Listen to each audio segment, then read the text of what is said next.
Hare Krishna. Hare Krishna. Hare Krishna. Hare Krishna. ഹരേ കൃഷ്ണ. നമ്മുടെ മാതാജി ഇല്ലേ, രാസപൂർണ്ണ മാതാജിന് കയറിയിട്ടില്ല. ആരാ മാതാജി? രാസപൂർണ്ണ അഡ്മിൻ മാതാജി കയറിയിട്ടില്ല.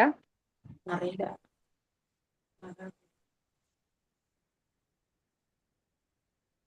ആരാ അറ്റൻഡൻസ് ഇടാം? കുമുദ മാതാജിയുടെ അടുത്ത് അറ്റൻഡൻസ് ഉണ്ടോ? ഇല്ല മാതാജി, ഞാൻ ആദ്യമായിട്ടല്ലേ. അറ്റൻഡൻസ് എങ്ങനെയാ ഇടാറും എനിക്കറിയില്ല. ഇനിവേ ഞാൻ ക്ലാസ് തുടങ്ങി. ഞാൻ ഇന്ന് വീഡിയോ ഓൺ ആക്കുന്നില്ല, മൊബൈലിലാണ് എടുക്കുന്നത്. അതിന്റെ ഒരു ബുദ്ധിമുട്ട് എനിക്കുണ്ട്.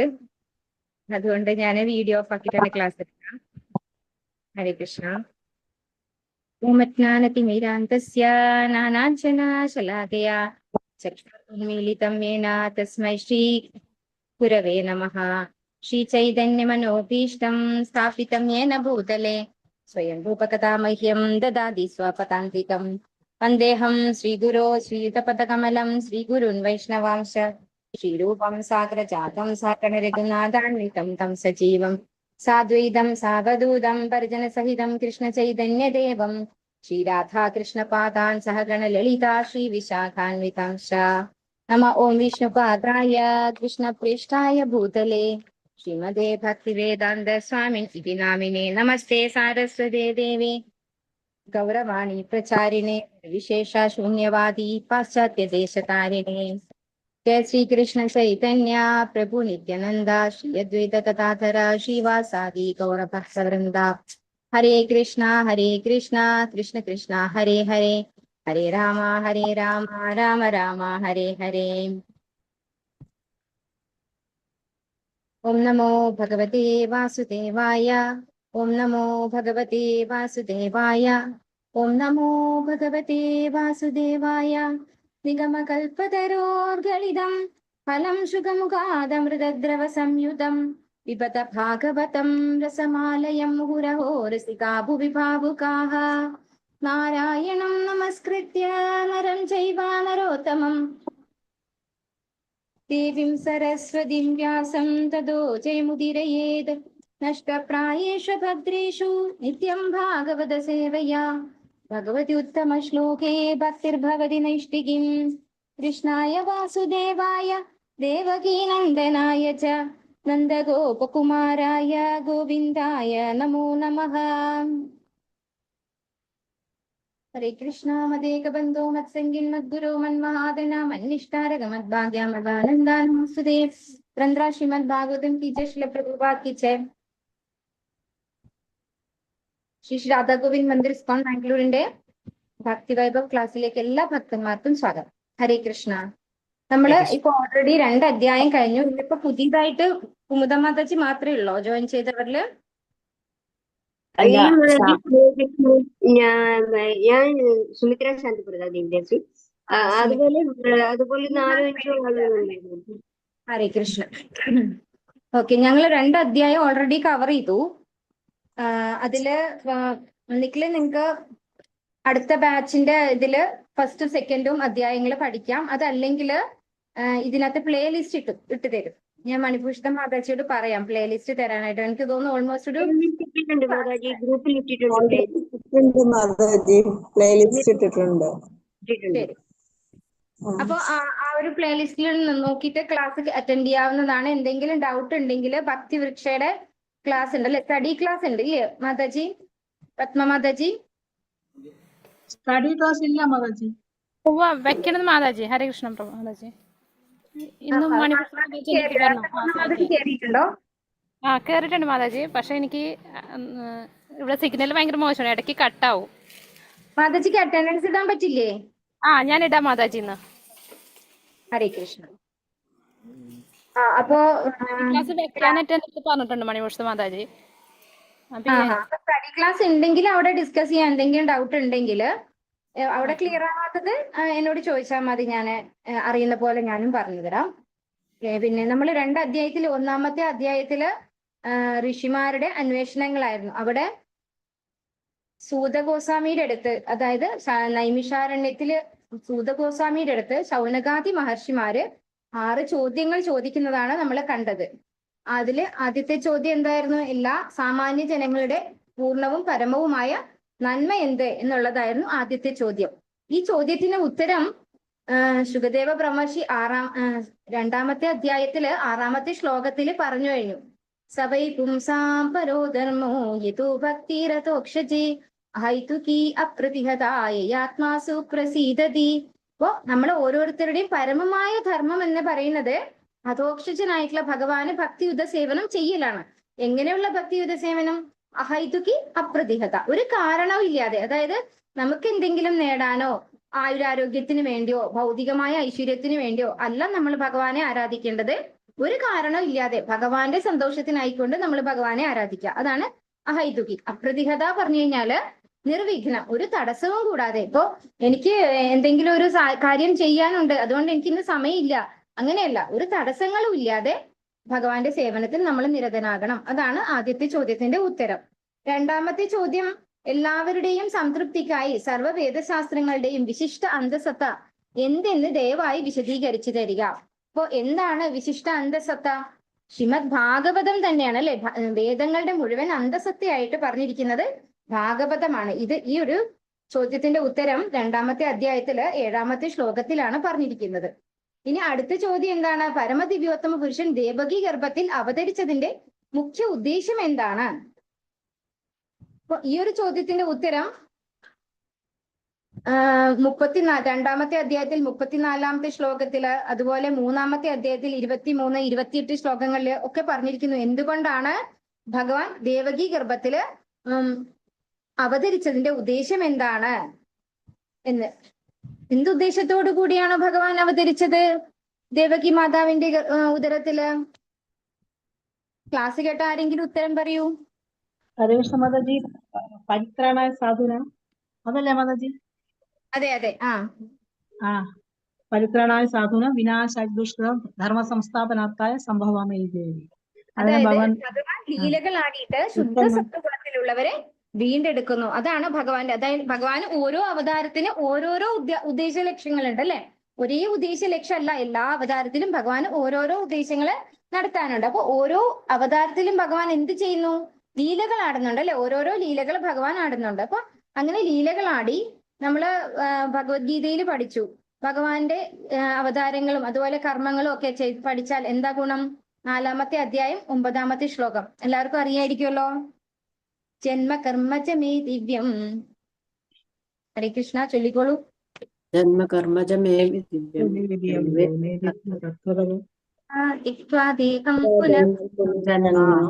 മാമേതി സോർജുന.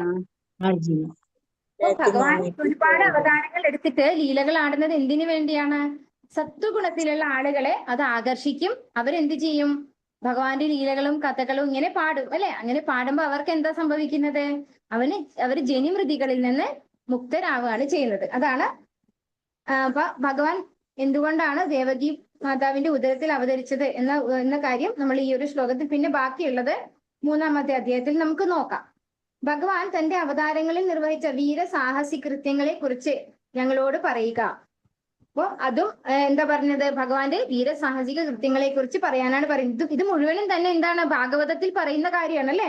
ഇതിന്റെ ഉത്തരം വന്നിട്ട് 2-ാമത്തെ അധ്യായത്തിൽ 30 മുതൽ 33 വരെയുള്ള ശ്ലോകങ്ങളിലും, അതുപോലെ ഇപ്പൊ പഠിക്കുന്ന അധ്യായത്തിന്റെ 1 മുതൽ 5 വരെയുള്ള ശ്ലോകങ്ങളിലും ഭഗവാൻ പറയാണ്. അപ്പൊ എന്താണ് അതിന്റെ ഉദ്ദേശം? എന്താണ് ഭഗവാന്റെ വീരസാഹസിക കൃത്യങ്ങളെ കുറിച്ച്, ഭഗവാന്റെ സാഹസിക കൃത്യങ്ങളെ കുറിച്ച് എന്താണ് ഇവിടെ പറയുന്നത്? ഭഗവാൻ നമ്മൾ 30 വരെ 2-3 ശ്ലോകങ്ങളിൽ എന്താ പറയുന്നത്? ഭൗതിക സൃഷ്ടിയുടെ ആരംഭത്തിൽ പരമദിവ്യോത്തമ പുരുഷനായ വാസുദേവൻ അദ്ദേഹത്തിന്റെ സർവാതിശായിയായ ആന്തരിക ശക്തിയാൽ കാര്യകാരണ ശക്തികളെ സൃഷ്ടിച്ചു. ഭഗവാൻ കാര്യകാരണ ശക്തികളെ സൃഷ്ടിച്ചു. അതുപോലെ ഭൗതിക തത്വങ്ങളുടെ സൃഷ്ടിക്ക് ശേഷം ഭഗവാൻ സ്വയം വിസ്തരിച്ച് അവയിൽ സന്നിവേശിച്ചു. എങ്ങനെയാണ് ഭഗവാൻ ഓരോ സൃഷ്ടിയിലും പ്രവേശിച്ചത്? എങ്ങനെയാണ് ഭഗവാൻ ഈ സൃഷ്ടികളെയൊക്കെ നിലനിർത്തുന്നത്?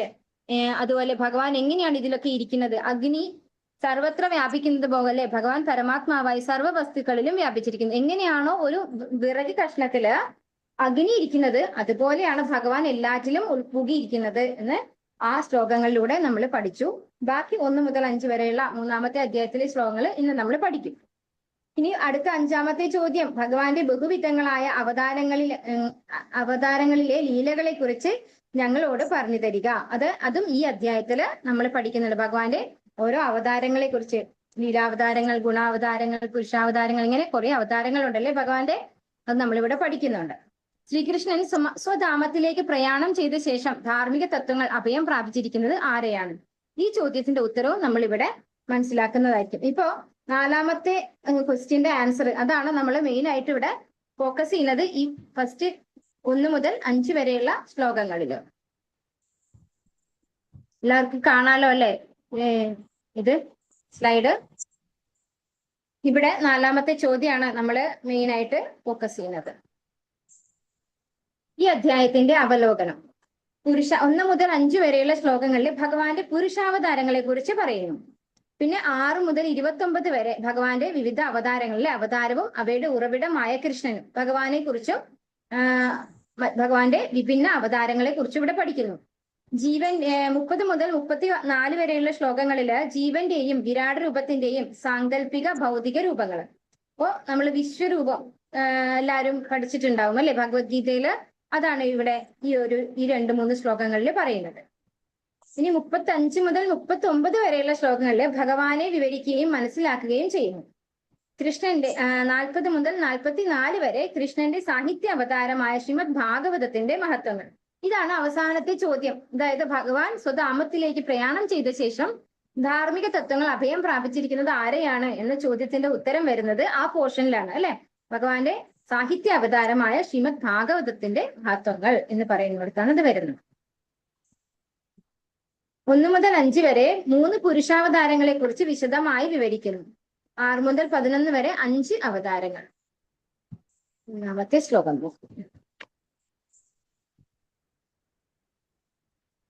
ഹരേ കൃഷ്ണ. ഓം നമോ ഭഗവതേ വാസുദേവായ. ശ്രീമദ് ഭാഗവതം അധ്യായം 3. കൃഷ്ണൻ സർവ അവതാരങ്ങളുടെയും സ്രോതസ്. ശ്ലോകം 1. സൂത ഉവാച ജഗൃഹേ പൗരുഷം രൂപം ഭഗവാൻ മഹതാദിഭിഃ സംഭൂതം ഷോഡശകലം ആദൗ ലോകസിസൃക്ഷയാ. എല്ലാവർക്കും കാണാൻ സാധിക്കുന്നുണ്ടെന്ന് തോന്നുന്നു. എനിക്ക് ഇത്രേ പറ്റുന്നുള്ളൂ ഈ മൊബൈലിൽ. ഹരേ കൃഷ്ണ. സൂത മഹർഷി അരുളി ചെയ്തു, സൃഷ്ടിയുടെ ആരംഭത്തിൽ ഭഗവാൻ ആദ്യം വിശ്വരൂപമായ പുരുഷാവതാരത്തിൽ സ്വയം വിസ്തരിച്ചു. അനന്തരം ഭൗതിക സൃഷ്ടിക്ക് ആവശ്യമായ സമസ്ത ഘടക പദാർത്ഥങ്ങളെയും ആവിഷ്കരിച്ചു. അപ്രകാരം പ്രാഥമികമായി ഭൗതിക പ്രവൃത്തിയുടെ 16 തത്വങ്ങളെ സൃഷ്ടിച്ചു. ഭൗതിക പ്രപഞ്ച സൃഷ്ടിക്കായാണ് ഇപ്രകാരം അദ്ദേഹം പ്രവർത്തിച്ചത്. അപ്പോ ആദ്യം തന്നെ ഭഗവാന്റെ അവതാരത്തെ കുറിച്ച് എന്താ പറയുന്നത്? സൃഷ്ടിയുടെ ആരംഭത്തിൽ ഭഗവാൻ വിശ്വരൂപമായ പുരുഷാവതാരത്തിൽ സ്വയം വിസ്തരിച്ചു. ആദ്യം വന്നിരിക്കുന്നത് പുരുഷാവതാരം. ഈ സൃഷ്ടിയുടെ തലത്തിലേക്ക് വരുമ്പോഴാണ് പുരുഷാവതാരം. നമുക്കറിയാം, നമ്മൾ ഗോലോക ചാർട്ടിൽ എല്ലാവരും കണ്ടിട്ടുണ്ടാവും. ഫസ്റ്റ് വിസ്തരണം എന്ന് പറയുന്നത് പുരുഷാവതാരം അല്ല അല്ലെ. ഭഗവാൻ ശ്രീകൃഷ്ണനിൽ നിന്ന് ആദ്യം ആര് വരുന്നു? സംകർഷണൻ. സംകർഷണിൽ നിന്ന് ചതുർവ്യൂഹം. ചതുർവ്യൂഹത്തിൽ നിന്ന് നാരായണൻ. നാരായണനിൽ നിന്ന് വീണ്ടും അടുത്ത 4 ചതുർവ്യൂഹം അല്ലെ. അങ്ങനെ പിന്നെ വരുന്ന മഹാസംകർഷണനിൽ നിന്നാണ് പുരുഷാവതാരം വരുന്നത്. അപ്പൊ ഇവിടെ പുരുഷാവതാരം തൊട്ടാണ് പറയുന്നത്. സൃഷ്ടിയുടെ ആരംഭത്തിലാണ് പറയുന്നത്. സൃഷ്ടിയുടെ ആരംഭത്തിൽ ഭഗവാൻ ആദ്യം വിശ്വരൂപമായ പുരുഷാവതാരത്തിൽ സ്വയം വിസ്തരിച്ചു. അനന്തരം ഭൗതിക സൃഷ്ടിക്ക് ആവശ്യമായ സമസ്ത ഘടക പദാർത്ഥങ്ങളെയും ആവിഷ്കരിച്ചു. അപ്രകാരം പ്രാഥമികമായി ഭൗതിക പ്രവൃത്തിയുടെ 16 തത്വങ്ങളെ സൃഷ്ടിച്ചു. ഈ 16 തത്വങ്ങൾ എന്ന് പറയുന്നത് ഏതൊക്കെയാണെന്നറിയോ? 5 സ്ഥൂലമായിട്ടുള്ള, അതായത് നമ്മൾ പറയും ഭൂമി, രാപോ, നലോ, വായു, ഖം അല്ലെ. ഈ 5 കാര്യങ്ങള് ഒന്ന്. പിന്നെ 5 എണ്ണം എന്താണ്? നമ്മുടെ ജ്ഞാനേന്ദ്രിയങ്ങളാണ്. പിന്നെ 5 എണ്ണം കർമ്മേന്ദ്രിയങ്ങളും മനസ്സും. ഇങ്ങനെയാണ് 16 തത്വങ്ങളെ സൃഷ്ടിച്ചു എന്ന് പറയുന്നത്. ഭൗതിക പ്രപഞ്ച സൃഷ്ടിക്കായാണ് ഇപ്രകാരം അദ്ദേഹം പ്രവർത്തിച്ചത്. അപ്പോൾ ഈ ഭൗതിക പ്രകൃതിയുടെ പ്രപഞ്ച സൃഷ്ടിയുടെ ആവശ്യത്തിനായിക്കൊണ്ട് ആദ്യം തന്നെ ചെയ്തത് എന്താണ്? ഈ 16 ഘടകങ്ങള് സൃഷ്ടിക്കേണ്ടായി. അത് 16 തത്വങ്ങളെ സൃഷ്ടിച്ചു പ്രപഞ്ച സൃഷ്ടിക്ക് വേണ്ടിയിട്ടായി. അവിടെ നമുക്ക് കാണാൻ പറ്റും, ശ്രീകൃഷ്ണ ഭഗവാൻ ബലദേവനായിട്ട് വരുന്നു. പിന്നെ ചതുർവ്യൂഹം വരികയാണ്. ബലദേവനിൽ നിന്ന് ചതുർവ്യൂഹം വരികയാണ്. അവിടുന്ന് നാരായണൻ. അവിടുന്ന് വീണ്ടും ചതുർവ്യൂഹം വന്നിട്ട് സംകർഷണനിൽ നിന്നാണ് മഹാവിഷ്ണു എന്ന് പറയുന്നത് ആരാണ്? കാരണോദകശായി വിഷ്ണു. അത് കഴിഞ്ഞ് കാരണോദകശായി വിഷ്ണുവിൽ നിന്ന് ഗർഭോദകശായി വിഷ്ണു, ക്ഷീരോദകശായി വിഷ്ണു. നമ്മൾ ഇത് ഡീറ്റെയിൽഡ് ആയിട്ട് ഈ അധ്യായത്തിലെ ഈ 5 ശ്ലോകങ്ങളിൽ ഉള്ളിലായിട്ട് നമ്മൾ പഠിക്കുന്നുണ്ട്. ഭഗവാൻ എന്ന് പറയുന്നത് ആരാണ്? അല്ലെ, 6 ഐശ്വര്യങ്ങൾ ചേർന്നിട്ടുള്ള ആളാണ്. 6 ഐശ്വര്യങ്ങളുടെ സംഭരണിയാണ്. ചേർന്നിട്ടുള്ളതെന്ന് പറഞ്ഞാൽ പോരാ, ആ ഐശ്വര്യങ്ങൾ മുഴുവൻ ഭഗവാനിലാണ് പൂർണ്ണമായിട്ട് നിലകൊള്ളുന്നത്. അല്ലെ, നമുക്ക് എന്തെങ്കിലും കിട്ടുന്നുണ്ടെങ്കിൽ അത് ഭഗവാനിൽ നിന്ന് കിട്ടുന്നതാണ്. അപ്പോ ഈ 6 ഐശ്വര്യങ്ങൾ ചേർന്നിട്ടുള്ളത് ഭഗവാൻ ശ്രീകൃഷ്ണനാണ്.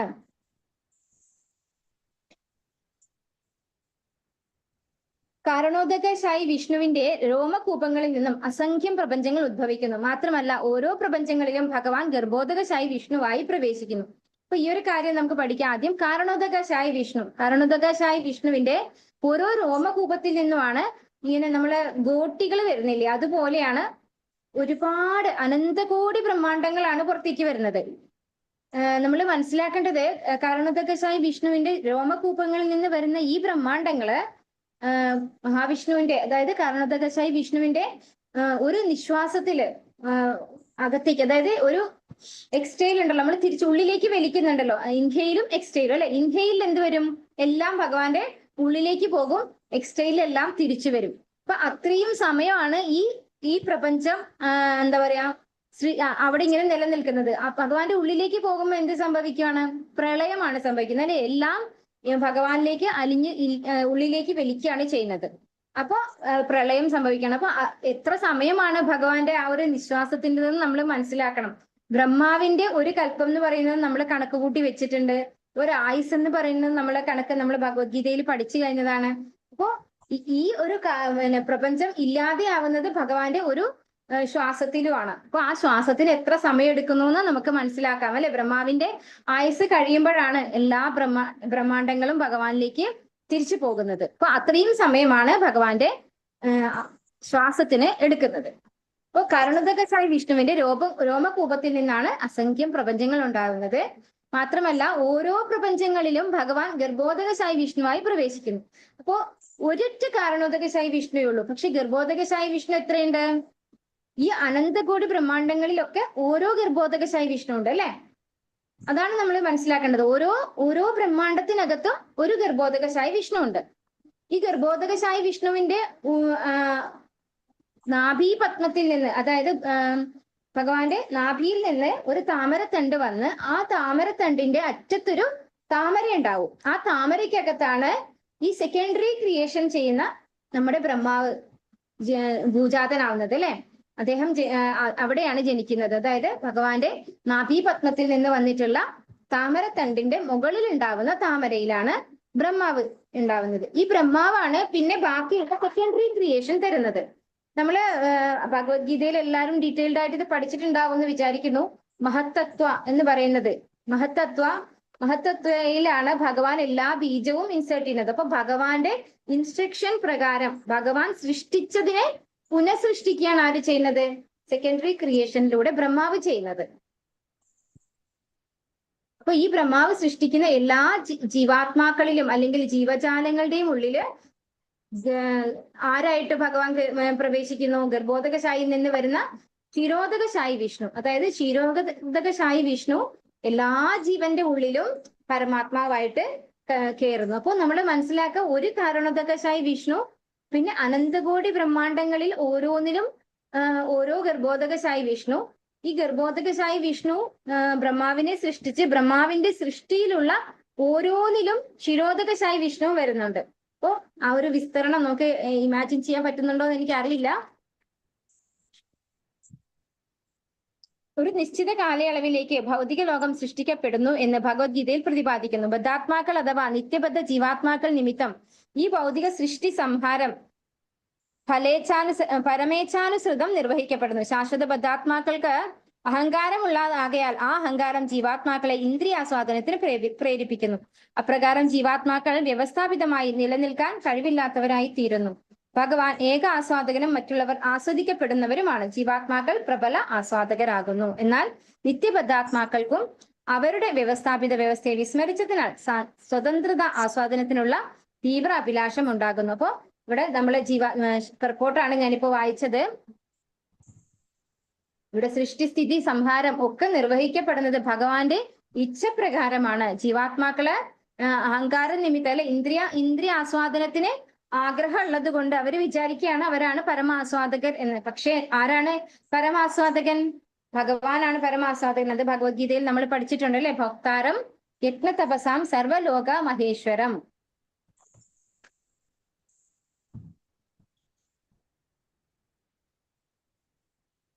അടുത്ത ശ്ലോകം നോക്കാം. യസ്യാം വസിഷ്ഠയാനസ്യ യോഗനിദ്രാം വിതന്വതഃ നാഭിഹൃതാംബുജാദാസി ബ്രഹ്മാ വിശ്വാസൃജാം പതിഃ.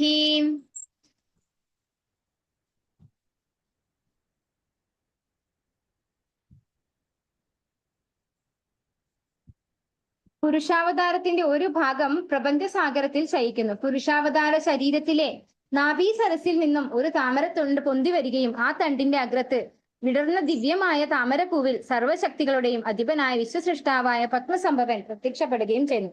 നമ്മൾ ഓൾറെഡി പഠിച്ചു. എന്താണ് ഭഗവാന്റെ നാഭിപത്മ, ഗർഭോദകശായി വിഷ്ണുവിന്റെ നാഭിപത്മത്തിൽ നിന്ന് വരുന്ന ബ്രഹ്മാവിനെ കുറിച്ചാണ് ഇവിടെ പറയുന്നത്. അപ്പൊ ഇവിടെ പറയുന്നു താമരത്തണ്ടിനുള്ളിൽ പൂർണ്ണ അധികാരമുള്ള ഗ്രഹസമുച്ചയങ്ങളുടെ 14 വിഭജനങ്ങളുണ്ട്. ഇതൊക്കെ നിങ്ങൾ എല്ലാവരും ഗോലോക ചാർട്ടിൽ കണ്ടിട്ടുണ്ടാവും. ഭഗവാന്റെ നാഭീപത്മം അതിങ്ങനെ വളഞ്ഞ പോണത് അല്ലെ. ആ ഓരോന്നിന്റെ ഉള്ളിലും എന്തുണ്ട്? ഓരോരോ ഗ്രഹസമുച്ചയങ്ങളുണ്ട്. അതിൽ ഏറ്റവും മുകളിൽ ഇരിക്കുന്നത് സത്യലോകമാണ് അല്ലെ. അത് 7 താഴ്ന്ന ലോകങ്ങളും 7 ഉയർന്ന ലോകങ്ങളുമാണ് ഉള്ളത്. അതിൽ താഴ്ന്ന ലോകങ്ങളിൽ ഏറ്റവും ഉയർന്നതാണ് ഇത് ഭൂമി എന്ന് പറയുന്നത്. അതിന്റെ താഴോട്ടാണ് ബാക്കി 6 അധോലോകങ്ങൾ വരുന്നത്. ഭൂമിയുടെ മേലെ ഉള്ളത് ഉപരിലോകങ്ങൾ. അപ്പൊ ഇതിന് 3 ലോകങ്ങൾ നമ്മൾ പലയിടത്തും വായിക്കാറുണ്ട്. ഈ 3 ലോകങ്ങൾ എന്ന് പറയുന്നത് ഭൂമി എന്ന് പറയുന്നത് മിഡിലാണ്, ഏറ്റവും മിഡിലിൽ നിൽക്കുന്ന സ്ഥലം. അതിന്റെ താഴെയുള്ളത് അധോലോകങ്ങള്, അതിന്റെ മുകളിലുള്ളത് ഉപരിലോകങ്ങൾ. അങ്ങനെയാണ് ത്രിലോകം എന്ന് പറയുന്നത്. അപ്പൊ ശരിക്കും പറഞ്ഞാൽ ത്രിലോകമായാലും 14 ലോകമായാലും എല്ലാം എന്താണ്? 14 ലോകങ്ങൾ തന്നെയാണ്. അത് തന്നെയാണ് ഈ ത്രിലോകം എന്ന് പറയുന്നത് കൊണ്ടും ഉദ്ദേശിക്കുന്നത്. ഇപ്പൊ ഉയർന്ന ലോകങ്ങളിൽ ജീവിക്കുന്നത് ആരാണ്? കുറച്ചുകൂടെ ആധ്യാത്മികമായ ഉന്നതിയുള്ള ആളുകളാണ് ഉയർന്ന ലോകങ്ങളിൽ. താഴ്ന്ന ലോകങ്ങളില് ഭൂമിയില് നമ്മള് ബദ്ധാത്മാക്കളായിട്ടുള്ള ജീവാത്മാക്കളാണ് വസിക്കുന്നത്. അതിലും താഴോട്ടുള്ളത് അസുരന്മാരും അതുപോലെയുള്ള ആളുകളും ജീവിക്കുന്ന അധോലോകമാണ് ഉള്ളത്. അപ്പൊ ഇതിലെല്ലാം ഈ ഓരോ ജീവാത്മാവിലും ആരുണ്ട്? ഭഗവാൻ ആരായിട്ട് വിസ്തരിച്ചിട്ടുണ്ട്? ക്ഷീരോദകശായി വിഷ്ണു ആയിട്ട്, പരമാത്മാവായിട്ട് എല്ലാവരുടെ ഉള്ളിലും ഉണ്ട്. പ്രപഞ്ചത്തിലെ സമസ്ത അവതാരങ്ങളും ഹരിയിൽ നിന്നും ഉദ്ഭവിക്കുന്നു. അതായത് ക്ഷീരോദകശായി വിഷ്ണുവിനെയാണ് ഹരി എന്ന് പറയുന്നത്. ഇവിടെ പറയുന്നത് ഗർഭോദകശായി വിഷ്ണുവിന്റെ വിസ്തരണമാണ് അഖില ജീവാത്മാക്കളുടെയും പരമാത്മാവായ ക്ഷീരോദകശായി വിഷ്ണു. അദ്ദേഹത്തെ ഹരി എന്ന് അഭിസംബോധന ചെയ്യുന്നു. പ്രപഞ്ചത്തിലെ സമസ്ത അവതാരങ്ങളും ഹരിയിൽ നിന്നും ഉദ്ഭവിക്കുന്നു. അപ്പോ ഹരി എന്ന് പറയുന്നത് ആരെയാണ്? ക്ഷീരോദകശായി വിഷ്ണുവിനെയാണ്. ക്ഷീരോദകശായി വിഷ്ണുവാണ് സ്ഥിതി അല്ലെ. നമ്മുടെ ഇവിടെ സൃഷ്ടി സ്ഥിതി സംഹാരത്തില് സ്ഥിതി എന്ന ഡ്യൂട്ടി നിർവഹിക്കുന്നത് ക്ഷീരോദകശായി വിഷ്ണുവാണ്. എല്ലാ ജീവാത്മാക്കളുടെ ഉള്ളിലും പരമാത്മാവായി ക്ഷീരോദകശായി വിഷ്ണു ഹരി എന്നാണ് പറയുന്നത്. ഭഗവാൻ ഹരി ആയിട്ട് എല്ലാവരുടെ ഉള്ളിലും ഉണ്ട്. എല്ലാ ജീവജാലങ്ങളും ഉദ്ഭവിക്കുന്നത് ഈ ഹരിയിൽ നിന്നുമാണ് എന്ന് പറയുന്നു. ആകയാൽ പുരുഷാവതാരം ത്രിവിധ ഭാവങ്ങളിൽ പ്രത്യക്ഷമാകുന്നു എന്ന് നിർണയിച്ചിരിക്കുന്നു. ആദ്യത്തേതായ കാരണോദകശായി സമ്പൂർണ്ണ ഭൗതിക ഘടകങ്ങളെയും സൃഷ്ടിച്ച് മഹത്തത്വത്തിൽ സഞ്ചരിക്കുന്നു. രണ്ടാമത്തേതായ ഗർഭോദകശായി ഓരോ പ്രപഞ്ചത്തിലും സന്നിവേശിക്കുന്നു. മൂന്നാമത്തേതും അവസാനത്തേതുമായ ക്ഷീരോദകശായി വിഷ്ണു സർവ്വഭൗതിക വസ്തുക്കളുടെയും ചരവും അചരവുമായ എല്ലാറ്റിന്റെയും പരമാത്മാവാകുന്നു. ഈ 3 കാര്യങ്ങൾ ഞാൻ വ്യക്തമായി പറഞ്ഞു. എല്ലാവർക്കും മനസ്സിലായിട്ടുണ്ടാവും എന്ന് വിചാരിക്കുന്നു. ഗർഭോദകശായി വിഷ്ണു ബ്രഹ്മാവിന്റെ ജനനം, ക്ഷീരോദകശായി വിഷ്ണുവായി വികസിക്കുന്നു. പ്രകൃതിക്ക് സൃഷ്ടിക്കാനുള്ള ശക്തിയില്ല. ഇതെന്താണ്? പ്രകൃതിക്ക് പുരുഷാവതാര ശക്തി ഇല്ലെങ്കിൽ ഭൗതിക പ്രകൃതിക്ക് സൃഷ്ടിക്കാനുള്ള ശക്തിയില്ല. ഭഗവാന്റെ പുരുഷാവതാരം ഉണ്ടെങ്കിൽ മാത്രമേ സൃഷ്ടി സംഭവിക്കുള്ളൂ. നമുക്ക് ഈ പ്രകൃതിയില് നമുക്കറിയാം ഒരു സ്ത്രീയും വേണം പുരുഷനും വേണം, എങ്കിലും മാത്രമേ ഒരു സൃഷ്ടി സംഭവിക്കുന്നുള്ളൂ അല്ലെ. ഇത് എവിടെ നമ്മൾ ഈ ഭൗതിക ലോകത്ത് കാണുന്ന എല്ലാം ഉദ്ഭവിച്ചിട്ടുള്ളത് ആരിൽ നിന്നാണ്? ഭഗവാനിൽ നിന്നാണ് അല്ലെ. ഭഗവാനാണ് അതിന്റെയൊക്കെ ആദ്യത്തെ എന്താ പറയാ എല്ലാം ചെയ്തിരിക്കുന്നത് ഭഗവാനാണ്. അപ്പൊ അതിന്റെ ഒരു ട്രൂ കോപ്പി മാത്രമാണ് ഇവിടെ നമുക്ക് കാണുന്നത്. അല്ലാണ്ട് ഇവിടെ ഉള്ളതുപോലെ അവിടെ സംഭവിക്കുകയല്ല ചെയ്യുന്നത്. അതായത് ഭൗതിക ലോകത്തുള്ളതുപോലെ ഭഗവാന്റെ ധാമത്തിൽ സംഭവിക്കുകയല്ല ചെയ്യുന്നത്. ഭഗവാന്റെ ധാമത്തിലുള്ളതിന്റെ ഒരു ട്രൂ കോപ്പിയാണ് നമ്മൾ ഇവിടെ കാണുന്നത്. അപ്പോ പുരുഷന്റെ ശക്തി ഇല്ലാതെ ഒരിക്കലും സൃഷ്ടി സംഭവിക്കില്ല. ഒരു സ്ത്രീക്ക് ഒറ്റയ്ക്കായിട്ട് സൃഷ്ടി ചെയ്യാൻ പറ്റില്ല. പുരുഷാവതാര ശക്തി ഇല്ലെങ്കിൽ ഭൗതിക പ്രകൃതിക്ക് സൃഷ്ടിക്കാനുള്ള ശക്തിയില്ല. പ്രകൃതി അഥവാ സ്ത്രീക്ക് പുരുഷാവതാരം, പുരുഷൻ അഥവാ പുരുഷന്റെ ബന്ധം കൂടാതെ കുട്ടി ഉത്പാദിക്കാൻ സാധ്യമല്ലാത്തത് പോലെയാണിത്. പുരുഷൻ ബീജം നൽകുന്നു, സ്ത്രീ പ്രസവിക്കുന്നു. സ്തനം പോലെ തോന്നുമെങ്കിലും ആട്ടിൻ കഴുത്തിലെ മാംസളമായ സഞ്ചിയിൽ നിന്നും നാം ക്ഷീരം പ്രതീക്ഷിക്കരുത്. അതുപോലെ ഭൗതിക ഘടക പദാർത്ഥങ്ങളിൽ നിന്ന് നാം യാതൊരു സൃഷ്ടിശക്തിയും പ്രതീക്ഷിക്കരുത്. പ്രകൃതിയെ പൂരിതമാക്കുന്ന പുരുഷ ശക്തിയിൽ നാം നിശ്ചയമായും വിശ്വസിക്കണം. അതായത് ഇവിടെ എന്താ പറയുന്ന ഒരു കമ്പാരിസൺ പറയാണ്. അതായത് നമ്മൾ ചില ആടിനെ കണ്ടിട്ടുണ്ടാവും, അതിന്റെ കഴുത്തിൽ വലിയ ഒരു മുഴ പോലെ ഇങ്ങനെ തൂങ്ങുന്നുണ്ടാവും. കാണുമ്പോൾ നമുക്ക് തോന്നും അതിന്റെ സ്തനമാണത് എന്ന്. പക്ഷെ അതെന്താണ്? സ്തനമല്ല, അത് വെറും മാംസത്തിന്റെ ഒരു മുഴ മാത്രമാണത്.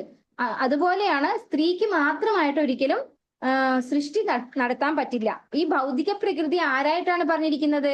സ്ത്രീ ആയിട്ടാണ് അല്ലെ? നമ്മൾ അമ്മ എന്നാണ് പറയാ അല്ലെ? പ്രകൃതി നമ്മുടെ അമ്മയാണ്, ഭഗവാനാണ് അച്ഛൻ അല്ലെ? പുരുഷൻ എന്ന് പറയുന്നത് ഭഗവാനാണ്. ആ ഭഗവാനാണ് ഈ ഭൗതിക പ്രകൃതിയില് ബീജം നിക്ഷേപിച്ച് എല്ലാ സൃഷ്ടിയെയും സൃഷ്ടിക്കുന്നത്, എല്ലാവരെയും സൃഷ്ടിക്കുന്നത് ഭഗവാനാണ്. അപ്പൊ പുരുഷന്റെ ബന്ധമില്ലാതെ അല്ലെങ്കിൽ സ്പർശമില്ലാതെ അല്ലെങ്കിൽ തീരുമാനം ഇല്ലാതെ പ്രകൃതിക്ക് സൃഷ്ടി നടത്താൻ സാധിക്കില്ല. അഥവാ അങ്ങനെ ചിന്തിച്ചാൽ അത് ഏതുപോലെ എന്നാ പറയുന്നത്? ആട്ടിന്റെ കഴുത്തിൽ കാണുന്ന ഒരു മാംസളമായ ഭാഗം സ്തനമാണെന്ന് ചിന്തിക്കുന്നത് പോലെയാണെന്ന് ഉപമിച്ചിരിക്കുന്നു ഇവിടെ.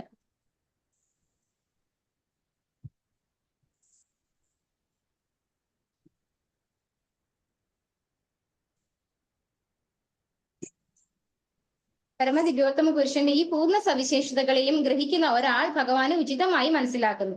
അപ്രകാരം നാദാവ് ജനന മരണ വാർദ്ധക്യ രോഗഗ്രസ്താവസ്ഥ തുടങ്ങിയ ഭൗതിക അവസ്ഥകളിൽ നിന്നും സ്വതന്ത്രമാക്കപ്പെടുന്നു. ഈ വസ്തുതയെ ഭഗവത്ഗീതയിൽ ഉദ്ഘോഷിച്ചിരിക്കുന്നു. ശ്രീമദ് ഭാഗവതം 1:3-2 ഭാവാർത്ഥം. അതായത് ഭഗവത്ഗീതയിൽ ഇത് എവിടെയാ പറഞ്ഞിരിക്കുന്നത്? ജന്മകർമ്മ ദിവ്യം ഏവം യോ വേതി തത്വതഃ തിക്വാ ദേവം പുനർജന്മ നൈതി മാമേതി സോർജുന അല്ലെ? ഭഗവാനെ കുറിച്ചുള്ള ഈ വിസ്തരണങ്ങളും ഈ കഥകളും ഒക്കെ നമ്മൾ കേൾക്കുമ്പോ നമ്മൾ ഈ കേൾക്കുന്നയാള്, അതായത് അപ്രകാരം നാദാവ്, നമ്മൾ കേൾക്കുന്നയാള് ഈ ജനന മരണ വാർദ്ധക്യ രോഗാവസ്ഥ അല്ലെ, ഭൗതിക ഈ 4 അവസ്ഥകളിൽ നിന്ന് നമ്മൾ പുറത്തു കടക്കുന്നു, സ്വതന്ത്രനാക്കപ്പെടുന്നു എന്നാണ് പറയുന്നത്.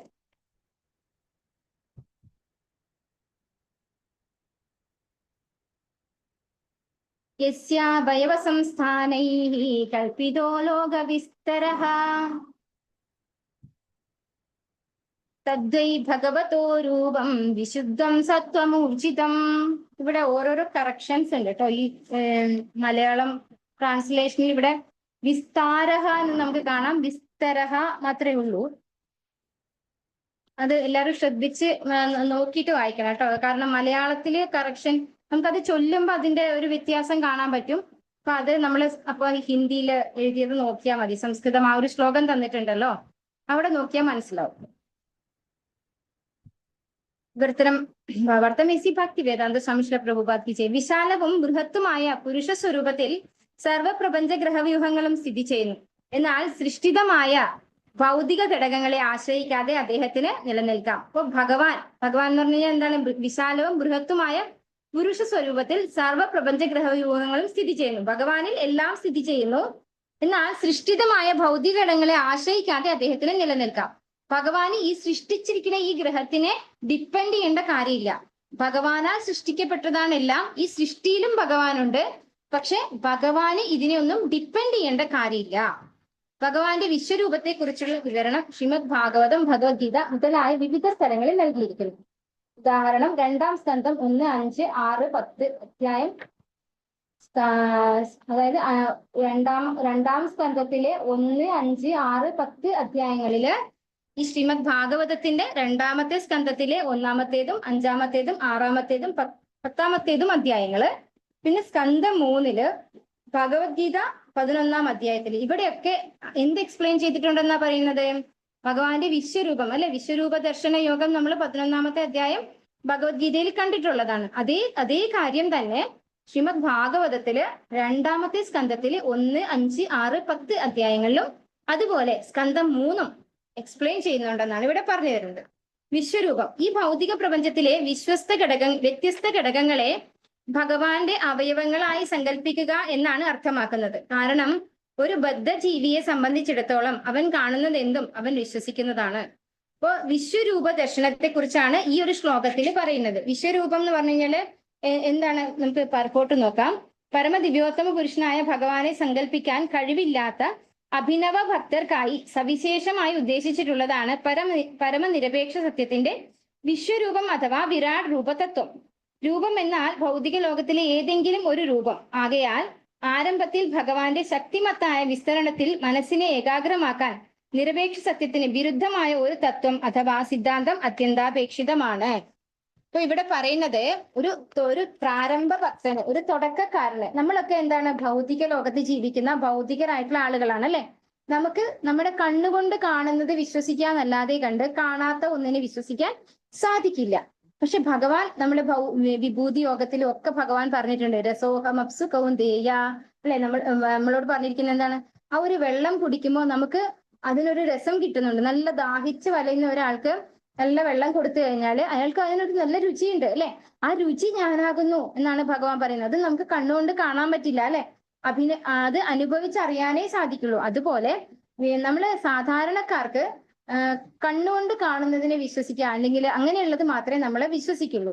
അതിനു വേണ്ടിയിട്ട് തുടക്കക്കാർക്ക് ഭഗവാന്റെ ഒരു രൂപം, അതാണ് വിശ്വരൂപം എന്ന് പറയുന്നത്. വിശ്വരൂപം കാണിക്കുക പറഞ്ഞാൽ ഭഗവാനാണ് ഇതിനെല്ലാം സൃഷ്ടിച്ചതും ഇതിനെ നിലനിർത്തുന്നതും. എല്ലാം ഭഗവാനിൽ ഇങ്ങനെ നിലനിൽക്കുന്നതായിട്ട് നമുക്ക് കാണാം. പക്ഷെ ശരിക്കും അങ്ങനെ ഒരു രൂപം ഇല്ലാത്ത ഒന്ന് കാണിക്കുകയാണ് ഭഗവാൻ. എങ്ങനെയാണ് ഭഗവാൻ ഇതില് സൃഷ്ടിയെ എല്ലാം ഇണക്കി കോർത്ത് വെച്ചിരിക്കുന്നത്? ഭഗവാൻ ഭഗവത്ഗീതയിൽ പറയുന്നുണ്ട്, മത്തഃ പരതരം നാന്യത് കിഞ്ചിതസ്തി ധനഞ്ജയ മൈ സർവമിതം പ്രോതം സൂത്രേ മണികണ ഇവ. എങ്ങനെയാണ് ഭഗവാൻ ഈ ഭൗതിക സൃഷ്ടിനെ ഇണക്കി കോർത്ത് വെച്ചിരിക്കുന്നത് എന്ന് ഭഗവാൻ വിസിബിൾ ആക്കി തരുന്ന രൂപം മാത്രമാണ് എന്ത്? വിശ്വരൂപം എന്ന് പറയുന്നത്. മുകളിൽ വിശദീകരിച്ചിരിക്കുന്നത് പോലെ ഭഗവാൻ തന്റെ ശക്തികളെ സർവ്വ ഭൗതിക ഘടകങ്ങളും ഉൾക്കൊള്ളുന്ന മഹത്തത്വ രൂപത്തിൽ വിസ്തരിച്ചിരിക്കുന്നു. ഭഗവത് അവതാരങ്ങളും അഥവാ ഭഗവത് ശക്തി വിസ്തരണങ്ങളും സ്വയം ഭഗവാനും ഒരർത്ഥത്തിൽ ഏകമാണ്. എന്നാൽ മഹത്തത്വം ഭഗവാനിൽ നിന്നും വിഭിന്നമാണ്. ആകയാൽ ഏകകാലത്ത് ഭഗവാനും ഭഗവത് ശക്തിയും ഭിന്നവും അഭിന്നവും ആകുന്നു. അപ്പൊ ഇവിടെ എന്താണ്? അചിന്ത്യ ഭേദ അഭേദ തത്വം, അതാണ് ഇവിടെ പറയുന്നത്. എന്താണ്? ഒന്നുകൂടെ ഞാൻ വായിച്ചു തരാം. മുകളിൽ വിസ്തരിച്ചിരിക്കുന്നത് പോലെ ഭഗവാൻ തന്റെ ശക്തികളെ സർവ്വ ഭൗതിക ഘടകങ്ങളും ഉൾക്കൊള്ളുന്ന മഹത്തത്വ രൂപത്തിൽ വിസ്തരിച്ചിരിക്കുന്നു. സർവ്വ ഭൗതിക ഘടകങ്ങളും ഉൾക്കൊള്ളുന്ന മഹത്തത്വ രൂപത്തിൽ ഭഗവാൻ തന്റെ ശക്തികളെ വിസ്തരിച്ചിരിക്കുന്നു.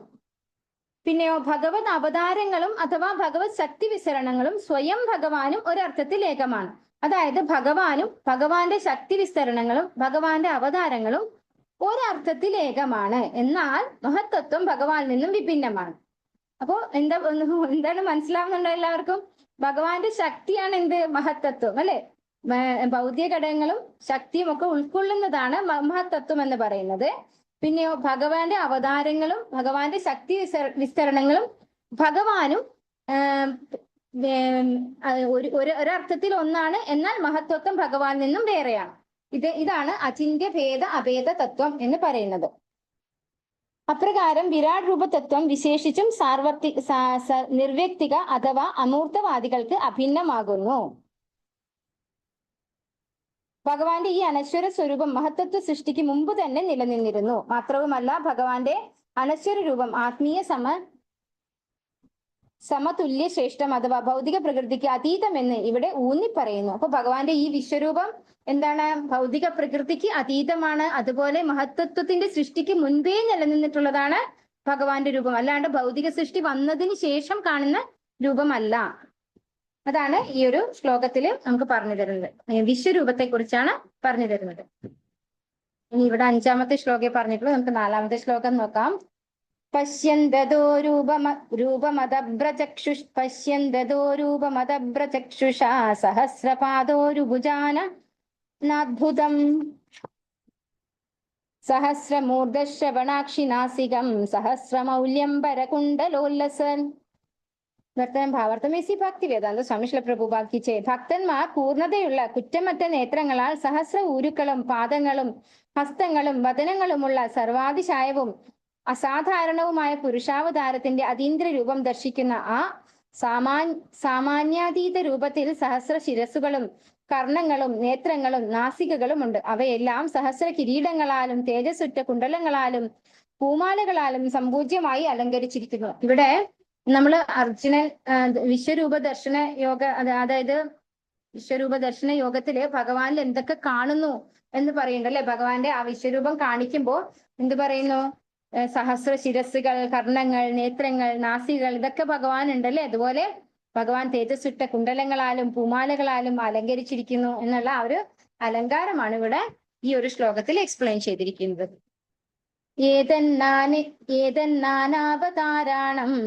ഏതന്നാനാവതാരാണം നിധാനം ബീജമവ്യയം യസ്യാം ശാംശേന സംസൃജ്യന്തേ ദേവതിര്യംഗരാദയാഃ. വർത്തനം ഭാവാർത്ഥം എസി ഭക്തി വേദാന്ത സ്വാമി ശ്രീല പ്രഭുപാദ് കി ജയ്. പ്രപഞ്ചത്തിലെ ബഹുവിധ അവതാരങ്ങളുടെ അവ്യയ ബീജവും നിദാനവും ഉദ്ഭവ കേന്ദ്രവും ഈ രൂപമാകുന്നു. ഈ രൂപത്തിന്റെ പൂർണ്ണാംശങ്ങളിൽ നിന്നും പൂർണ്ണാംശത്തിന്റെ അംശങ്ങളിൽ നിന്നും ദേവന്മാർ, മനുഷ്യർ തുടങ്ങിയ വ്യത്യസ്തങ്ങളായ ജീവാത്മാക്കൾ രൂപം കൊണ്ടു. ഭഗവാന്റെ അവതാരത്തെ കുറിച്ചാണ് ഇവിടെ പറയുന്നത്. ഇവിടെ നമുക്ക് ഈ ഒരു ട്രീയിൽ നമുക്ക് കാണാം ഗർഭോദകശായി വിഷ്ണു. ഗർഭോദകശായി വിഷ്ണുവിൽ നിന്ന് ആര് വരുന്നു? ക്ഷീരോദകശായി വിഷ്ണു, സത്വഗുണത്തിന്റെ ചുമതലക്കാരൻ, പരിപാലകൻ, പരമാത്മാവ് എല്ലാ അവതാരങ്ങളിലും അവനിൽ നിന്നാണ് ഉദ്ഭവിക്കുന്നത്. പിന്നെ ബ്രഹ്മാവ്, ഗർഭോദകശായി വിഷ്ണുവിന്റെ നാഭീപത്മത്തിൽ നിന്നാണ് ബ്രഹ്മാവ് വരുന്നത് അല്ലെ. ബ്രഹ്മാവ് മാസ്റ്റർ എഞ്ചിനീയർ, അതായത് സെക്കൻഡറി ക്രിയേഷന്റെ എന്താണ് സൃഷ്ടാവാണ് അല്ലെ. സെക്കൻഡറി ക്രിയേഷൻ സൃഷ്ടിക്കുന്നത് ബ്രഹ്മാവാണ്. അതുകൊണ്ടാണ് മാസ്റ്റർ എഞ്ചിനീയർ എന്ന് പറഞ്ഞിരിക്കുന്നത്. രജോ ഗുണയുടെ ചുമതല, അതായത് രജോ ഗുണത്തിലാണ് ബ്രഹ്മാവിന്റെ സകലമാന സൃഷ്ടിയിൽ നടക്കുന്നത്. ദ്വിതീയ സൃഷ്ടാവ്, അതാണ് സെക്കൻഡറി ക്രിയേഷൻ. പിന്നെ ശിവൻ വരുന്നത് ബ്രഹ്മാവിൽ നിന്നാണ്. തമോ ഗുണത്തിന്റെ ചുമതല, പ്രപഞ്ചത്തിന്റെ നാശം. ദക്ഷൻ, മരീചി, മനു തുടങ്ങിയവർ ശിവനിൽ നിന്ന് വന്നിരിക്കുന്നു.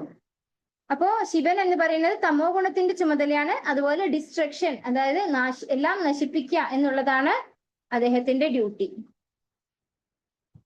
ലോർഡ് കൃഷ്ണാസ് ഡിഫറെന്റ് ഇൻകാർണേഷൻസ്, പുരുഷാവതാരം. ഭഗവാന്റെ ഇതുവരെ നമ്മളിപ്പോ പറഞ്ഞത് ഏതൊക്കെ വന്നു? കർണോദകശായി വിഷ്ണു, ഗർഭോദകശായി വിഷ്ണു, ക്ഷീരോദകശായി വിഷ്ണു പറഞ്ഞു നമ്മൾ അല്ലെ. ഇനി ഗുണാവതാരം ബ്രഹ്മ, വിഷ്ണു, ശിവൻ, ഇവരെല്ലാവരും എന്താണ്? ഭഗവാന്റെ ഗുണാവതാരമാണ്. ഇത് പറയുന്നുണ്ട്, എക്സ്പ്ലെയിൻ ചെയ്യുന്നുണ്ട്. ഈ ശ്ലോകത്തിൽ ഇതെല്ലാം എക്സ്പ്ലെയിൻ ചെയ്യണം. അതായത് ഭഗവാന്റെ വിവിധ അവതാരങ്ങളെ കുറിച്ചാണ് ഈ ഒരു ശ്ലോകത്തിൽ പറയുന്നത്. ശ്രീല പ്രഭുപാദരുടെ ഭാവാർത്ഥം എല്ലാരും വായിച്ചിട്ട് വരണം കേട്ടോ, പറ്റുന്നത്ര. അപ്പോ നമുക്ക് കൃത്യമായിട്ട് വേഗത്തിൽ മനസ്സിലാവും.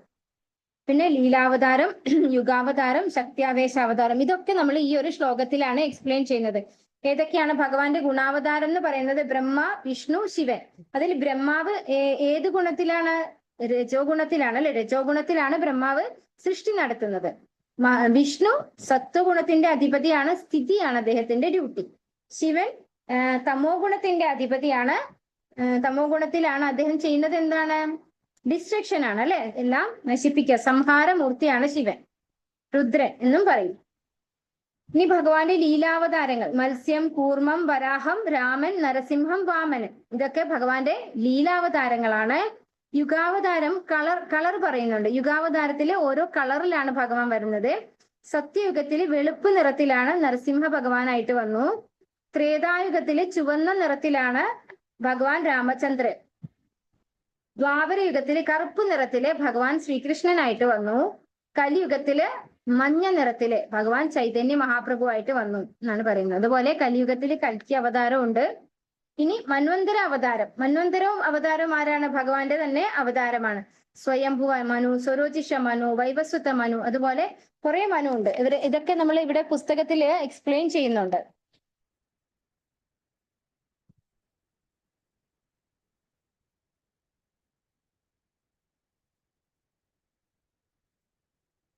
വ്യത്യസ്തമായ സുവർണ ദശകളിൽ വിഭിന്നമായ അവതാരങ്ങളുണ്ട്. അവ അസംഖ്യമാകുന്നു. എന്നിരുന്നാലും മത്സ്യം, കൂർമ്മം, വരാഹം, രാമൻ, നരസിംഹം, വാമനൻ തുടങ്ങിയവ അവയിൽ ചില അവതാരങ്ങൾ അതിപ്രബലങ്ങളും സുവിഖ്യാതങ്ങളുമാകുന്നു. ഈ അവതാരങ്ങളെ ലീലാവതാരങ്ങൾ എന്ന് വിശേഷിപ്പിക്കുന്നു. കൂടാതെ ബ്രഹ്മാവ്, വിഷ്ണു, ശിവൻ എന്നീ ഭൗതിക പ്രകൃതിയുടെ വ്യത്യസ്ത ഗുണങ്ങളുടെ അധിപന്മാരായ ഗുണാവതാരങ്ങളുമുണ്ട്. അപ്പോൾ ലീലാവതാരങ്ങളും ഗുണാവതാരങ്ങളും ടെക്സ്റ്റിലുള്ളതാണ് ഞാൻ വായിച്ചത്.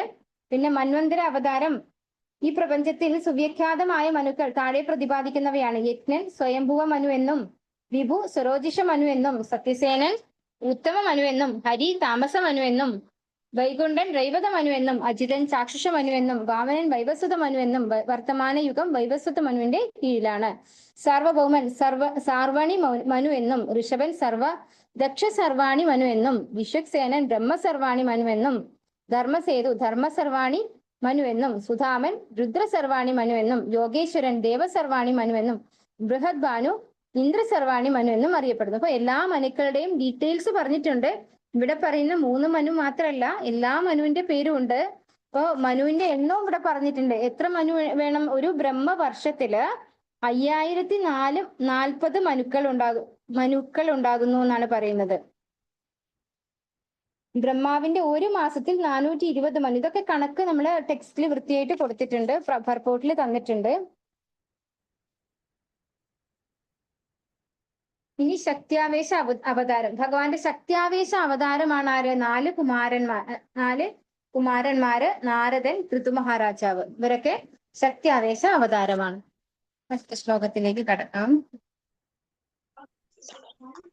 ഹരേ കൃഷ്ണ മാതാജി, അറ്റൻഡൻസിലേക്ക് ഇട്ടിട്ടുണ്ട് കേട്ടോ, ഇടാത്തവരൊന്നും. എല്ലാവരും അറ്റൻഡൻസ് ഇട്ടോളൂ കേട്ടോ. ഹരേ കൃഷ്ണ. സ ഏവ പ്രഥമം ദേവഃ കൗമാരം സ്വർഗമാശ്രിതഃ ചചാര ദുശ്ചര്യം ബ്രഹ്മചര്യമഖണ്ഡിതം. ഇവിടെയൊക്കെ കറക്ഷൻ ഉണ്ട്. ദുശ്ചര്യം അല്ല ദുശ്ചരം എന്നാണ് അവിടെ വരുന്നത്. അതൊക്കെ വായിക്കുമ്പോൾ ശ്രദ്ധിച്ച് വായിച്ചോളൂ കേട്ടോ. സൃഷ്ടിയുടെ ആരംഭത്തിൽ ബ്രഹ്മദേവന് 4 കുമാരന്മാർ, അവിവാഹിതരായവർ ഉണ്ടായിരുന്നു. അഖണ്ഡിതമായ ബ്രഹ്മചര്യ വ്രതത്തിൽ ഉറച്ചു നിന്നിരുന്ന അവർ നിരപേക്ഷ സത്യസാക്ഷാത്കാരത്തിനായി കഠിന തപശ്ചര്യകൾ അനുഷ്ഠിച്ചു. ഇപ്പൊ നമ്മള് തുടങ്ങാണ്. ഫസ്റ്റ് പ്രഥമം ദേവഹ, ആദ്യത്തെ അവതാരത്തെ കുറിച്ചാണ് ഇവിടെ പറയുന്നത്. സൃഷ്ടിയുടെ ആരംഭത്തിൽ ബ്രഹ്മദേവന് 4 കുമാരന്മാർ, അവിവാഹിതരായവർ ഉണ്ടായിരുന്നു. അതായത് സനത്കുമാരാദികളെ കുറിച്ചാണ് ഇവിടെ പറയുന്നത്. കുമാരന്മാർ ഭൗതിക ലോകത്തിലെ സൃഷ്ടിയിലാണ് ആവിർഭവിച്ചത്. ശിക്ഷണപരമായ കഠിന ബ്രഹ്മചര്യ വ്രതം അനുഷ്ഠിച്ചുകൊണ്ടവർ ബ്രഹ്മസാക്ഷാത്കാര പ്രക്രിയ അഭ്യസിച്ചു. ഈ കുമാരന്മാർ അധികാരപ്പെടുത്തപ്പെട്ട അവതാരങ്ങളാണ്. അതായത് ശക്തി ആവേശ അവതാരം. അവരാണ് ഈ 4 കുമാരന്മാർ. അവരെന്താണ് ചെയ്തിട്ടുണ്ടായിരുന്നത്? അവർ അവിവാഹിതരായിരുന്നു. ബ്രഹ്മചര്യ വ്രതം, ശിക്ഷണപരമായ കഠിന ബ്രഹ്മചര്യ വ്രതം അനുഷ്ഠിച്ചുകൊണ്ട് ഒരിക്കലും സൃഷ്ടി നടത്താൻ, അതായത് ഒരു വിവാഹം കഴിക്കാനോ സൃഷ്ടിയിൽ ബ്രഹ്മാവിനെ സഹായിക്കാനോ തയ്യാറായിരുന്നില്ല. ആര്? 4 കുമാരന്മാർ. അവര് ബ്രഹ്മചര്യ വ്രതം അനുഷ്ഠിച്ച് അവിവാഹിതരായിട്ട് തുടരുകയാണ് ചെയ്തത്. അവർ നിരപേക്ഷ സത്യസാക്ഷാത്കാരത്തിനായി കഠിന തപസ്യകൾ അനുഷ്ഠിച്ചു എന്നാണ് പറയുന്നത്. ആദ്യത്തെ അവതാരത്തെ കുറിച്ചാണ് നമ്മൾ മനസ്സിലാക്കിയത്. 4 കുമാരന്മാരാണ് ശക്തി ആവേശ അവതാരം. ദ്വിതീയം തു ഭവായാസ്യ രസാതലഗതാം മഹീം ഉദ്ധരിഷ്യന്നുപാദത്തെ യജ്ഞേശ സൗകരം വപുഃ. വർത്തനം ഭാവാർത്ഥമേസി ഭക്തി വേദാന്ത സ്വാമി ശ്രീ പ്രഭുപാദ് കി ജയ്. സർവയജ്ഞങ്ങളുടെയും പരമഭോക്താവായ ഭഗവാൻ വരാഹ അവതാരം, 2ാം അവതാരം സ്വീകരിച്ച് ഭൂമിക്ഷേമാർത്ഥം ഭൂമിയെ പ്രപഞ്ചത്തിന്റെ അധോലോക രസാതലത്തിൽ നിന്നും ഉയർത്തി. ഇപ്പോ ഭൂമി ഗർഭോദകശായി ഓഷ്യനില് തള്ളപ്പെട്ടിട്ടുണ്ടായിരുന്നു. എവിടെ? രസാതലത്തിലേക്ക്, ഏറ്റവും താഴെ അഴുക്കിലേക്ക് ആണ് ഭൂമിയെ തള്ളിയിട്ടിട്ടുണ്ടായിരുന്നത്. ആരാണിത് ചെയ്തത്? ഹരേ കൃഷ്ണ. എല്ലാവരും ഉറങ്ങിയ? ഹരേ കൃഷ്ണ. ഹിരണ്യാക്ഷനാണ് ചെയ്തത് അല്ലേ? ഓർമ്മയില്ല? ആർക്കും ഓർമ്മയില്ല? ഭൂമിയെ തള്ളിയിട്ടത് അല്ലേ?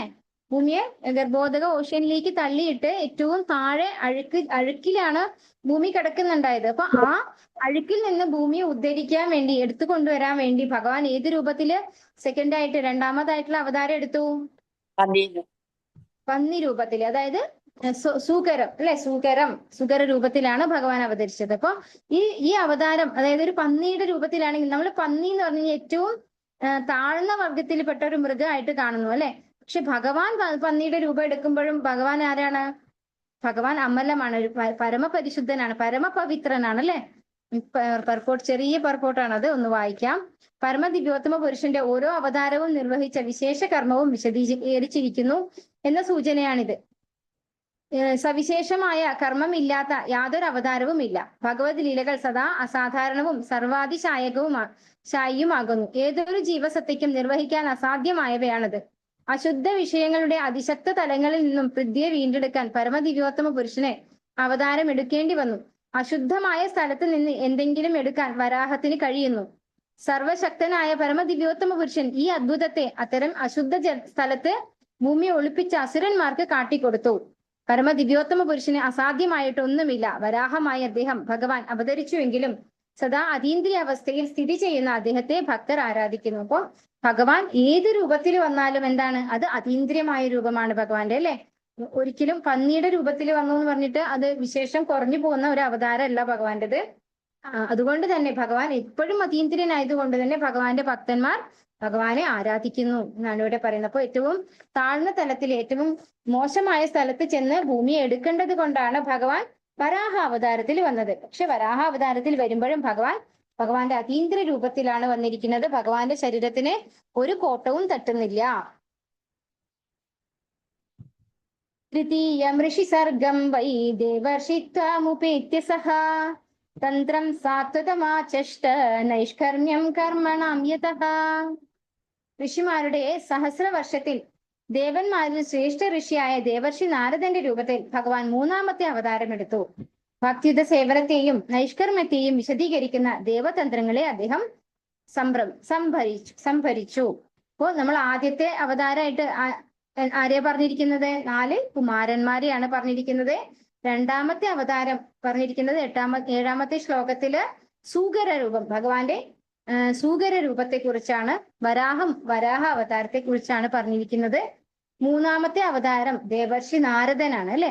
ദേവർഷി നാരദൻ എന്ന് പറയുന്നത് ശക്ത്യാവേശ അവതാരമാണ്. സർവപ്രപഞ്ചത്തിന്റെയും വിവിധ ഗ്രഹങ്ങളിലെയും അഖില ജീവിവർഗങ്ങളിലെയും സമസ്ത ഭഗവത് ഭക്തരും അദ്ദേഹത്തിന്റെ അനുയായികളാണ്. അപ്പൊ ദേവർഷി നാരദൻ ആരാണ്? എല്ലാവരുടെയും ഗുരുവാണ് അല്ലെ. എല്ലാവരും ആരെയാണ് ഫോളോ ചെയ്യുന്നത്? നാരദ ബ്രഹ്മർഷിയാണ് ഫോളോ ചെയ്യുന്നത്. അതുപോലെ നമ്മുടെ ശ്രീല വ്യാസദേവനും അദ്ദേഹത്തിന്റെ ശിഷ്യനാണ്. നാരദ പഞ്ചരാത്രത്തിന്റെ കർത്താവാണ്. പ്രപഞ്ചം മുഴുവനും ലൗകികമായ വിവിധ ജീവിവർഗങ്ങളാൽ പൂരിതമാണ്. ഫലോദിഷ്ട കർമ്മങ്ങളിൽ എല്ലാവിധ സാമ്പത്തിക പുരോഗമന പദ്ധതികളും ഉൾപ്പെടുന്നു. എന്നാൽ എല്ലാ പ്രവർത്തനങ്ങൾക്കും അതിൻ്റെതായ പ്രത്യാഘാതങ്ങൾ ഉണ്ടെന്ന് പ്രകൃതി നിയമങ്ങൾ സൂചിപ്പിച്ചിരിക്കുന്നു. കർമ്മത്തിൽ ഏർപ്പെടുന്നവൻ നല്ലതും ചീത്തയുമായ അത്തരം പ്രവർത്തനങ്ങളാൽ വലയം ചെയ്യപ്പെടുന്നു. സത്കർമ്മ ഫലങ്ങൾ ഭൗതിക ക്ഷേമവും ദുഷ്കർമ്മ ഫലങ്ങൾ ഭൗതിക ക്ലേശവും ഉണ്ടാക്കുന്നു. എന്നാൽ ക്ഷേമമെന്നും ക്ലേശമെന്നും ഒക്കെ അറിയപ്പെടുന്ന ഭൗതിക അവസ്ഥ പരമമായി ദുരിതത്തെ മാത്രമാണ് വിവക്ഷിക്കുന്നത്. നിരുപാധികമായ അവസ്ഥയിലെ ശാശ്വത ആനന്ദം പ്രാപ്തമാക്കുന്നത് എങ്ങനെയെന്ന് മൂഢരായ ഭൗതികവാദികൾക്ക് അറിയില്ല. ആനന്ദത്തിന്റെ ഉണ്മ എപ്രകാരമാണ് അനുഭവ സിദ്ധമാകുന്നതെന്ന് ഈ മൂഢരായ ഭൗതികവാദികൾക്ക് ശ്രീ നാരദൻ അറിവ് നൽകുന്നു. അപ്പൊ നമ്മളെ പോലെയുള്ള മൂഢാത്മാക്കളായിട്ടുള്ള ആളുകൾക്ക് നമുക്ക് അറിയില്ല അല്ലെ. നമ്മള് നല്ല പ്രവൃത്തി ചെയ്ത ക്ഷേമം ഉണ്ടാകുന്നു, മോശം പ്രവൃത്തി തെറ്റായ പ്രവൃത്തികളിലൂടെ ക്ലേശങ്ങൾ നമ്മൾ സമ്പാദിക്കുന്നു. അപ്പൊ ഇത് എല്ലാം എന്താണ് നമുക്ക് തരുന്നത്? ശരിക്കും എല്ലാം നമുക്ക് ക്ലേശം മാത്രമാണ് തരുന്നതെന്ന് നമ്മൾ അറിയുന്നില്ല. ഭഗവത്ഗീതയിൽ ഭഗവാൻ പറയുന്നു ദുഃഖാലയം അശാശ്വതം. അപ്പൊ ഈ കാര്യം അറിയാതെ നമ്മള് നല്ല പ്രവൃത്തി ചെയ്ത് സ്വർഗീയമായിട്ടുള്ള സുഖങ്ങൾ ആസ്വദിക്കാനൊക്കെ നമ്മൾ പരിശ്രമിക്കുകയാണ് ചെയ്യുന്നത്. അപ്പൊ അങ്ങനെയുള്ള നമ്മളെ പോലെയുള്ള ബദ്ധാത്മാക്കൾക്ക് നാരദ ബ്രഹ്മർഷി അറിവ് പകർന്നു തരികയാണ് ചെയ്യുന്നത്. നമ്മള് ഈ ഒരു ഭൗതികമായിട്ടുള്ള കാര്യങ്ങൾ, ലൗകികമായിട്ടുള്ള കാര്യങ്ങളല്ല ചെയ്യേണ്ടത്, ഭക്തിയുത സേവനമാണ്. അത് നമുക്ക് ഈ ഭാഗവതത്തിലൂടെ ശരിക്കും മനസ്സിലാക്കാൻ സാധിക്കും. കുറച്ച് 2-3 അധ്യായം കഴിയുമ്പോൾ നാരദ ബ്രഹ്മർഷിയുടെ ജീവചരിത്രമൊക്കെ ഉണ്ട്. അതൊക്കെ നമുക്ക് വ്യക്തമായിട്ട് മനസ്സിലാക്കി തരും ഭഗവാനെ കുറിച്ച് എങ്ങനെയാണ് നാരദ ബ്രഹ്മർഷി പറഞ്ഞു തരുന്നത്. തുര്യേ ധർമ്മകലാ സർഗേ നരനാരായണ വൃഷി ഭൂത്വാത്മോപശമോപേതം അകരോൽ തുശ്ചരം തപഃ. നാലാമത് അവതാരത്തിൽ ഭഗവാൻ ധർമ്മരാജാവിന്റെ ഇരട്ട പുത്രന്മാരായി നരനും നാരായണനുമായി അവതാരമെടുത്തു. അങ്ങനെ ഇന്ദ്രിയ നിയന്ത്രണത്തിനായി കഠിനവും അനുകരണാർഹവുമായ തപസ്സുകൾ അനുഷ്ഠിച്ചു. അപ്പോ ഈ അവതാരങ്ങളിലൂടെയൊക്കെ ചെറുതായിട്ട് ഇങ്ങനെ എക്സ്പ്ലെയിൻ ചെയ്തു പോകുന്നേ ഉള്ളൂ. എല്ലാ അവതാരങ്ങളുടെയും ഡീറ്റെയിൽസ് പോകെ പോകെ വരുന്നുണ്ട്. അപ്പൊ അവിടെ നല്ല ഡീറ്റെയിൽഡ് ആയിട്ട് പറയുന്നതായിരിക്കും. ഇവിടെ ചെറുതായിട്ട് ഇങ്ങനെ പറഞ്ഞു പോവാണ് ഭഗവാന്റെ ഓരോ അവതാരത്തെ കുറിച്ചും. അപ്പൊ നാലാമതായിട്ട് ഭഗവാൻ നരനാരായണ ഋഷിയായിട്ട് അവതാരം എടുത്തു. നരനാരായണ ഋഷി എന്താ പഠിപ്പിച്ചത്? കഠിനവും അനുകരണാർഹവുമായ തപശ്ചര്യകൾ അനുഷ്ഠിക്കാൻ നമുക്ക് പറഞ്ഞു തന്നു. പഞ്ചമക്കപിലോ നാമ സിദ്ധേശാകാല വിപ്ലുതം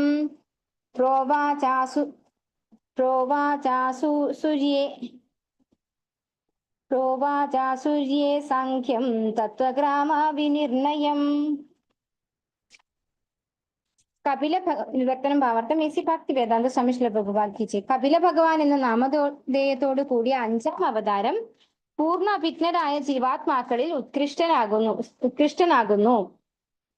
സൃഷ്ടി ഘടക പദാർത്ഥവും അതിഭൗതിക ശാസ്ത്രവും സംബന്ധിച്ച ജ്ഞാനം ആസുരി ബ്രാഹ്മണന് അദ്ദേഹം നൽകി. കാലക്രമേണ ഈ ജ്ഞാനം നഷ്ടപ്പെട്ടു. അപ്പൊ ഈ കപില ഭഗവാൻ ദേവഹൂതിയുടെ മകനായി വന്ന കപിലനല്ല എന്നാണ് എനിക്ക് തോന്നുന്നത്. കാരണം ദേവഹൂതി മാതാവിന് കൊടുത്ത ഉപദേശത്തെ കുറിച്ചല്ല ഇവിടെ പറയുന്നത്. പക്ഷെ കപില ഭഗവാൻ എന്താ തന്നിട്ടുള്ളത്? നമുക്ക് സാഖ്യയോഗ പറഞ്ഞു തന്നിട്ടുള്ളതാണ് അല്ലെ. കപില ഭഗവാൻ എന്ന നാമത്തോടു കൂടി അഞ്ചാം അവതാരം ഭഗവാൻ എടുത്തു. പൂർണ്ണ അഭിജ്ഞരായ ജീവാത്മാക്കളിൽ ഉത്കൃഷ്ടനാണ് കപില ഭഗവാൻ. അതുപോലെ സൃഷ്ടി ഘടക പദാർത്ഥവും അഭൗതിക ശാസ്ത്രവും സംബന്ധിച്ച ജ്ഞാനം ആസുരി ബ്രാഹ്മണന് ഉപദേശം നൽകി എന്നാണ് ഇവിടെ പറയുന്നത്.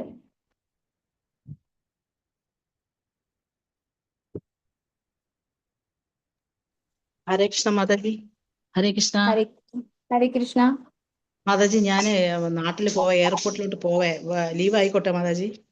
ശരി മാതാജി. ഹരേ കൃഷ്ണ. ഓക്കെ. ഹരേ കൃഷ്ണ. ഹരേ കൃഷ്ണ. ഷഷ്ടം അത്രേരപത്യത്വം വൃതഃ പ്രാപ്ത്യോനസൂയയാ അന്വീക്ഷ കീമളർക്കായ പ്രഹ്ലാദാദിഭ്യ ഊചിവാൻ. വർത്തനം ഭാവത്തും എസി ഭക്തി വേദാന്ത സ്വാമി ശ്രീല പ്രഭുപാദ് കി ജയ്. അത്രി മഹർഷിയുടെ പുത്രനാണ് ആറാം പുരുഷാവതാരം.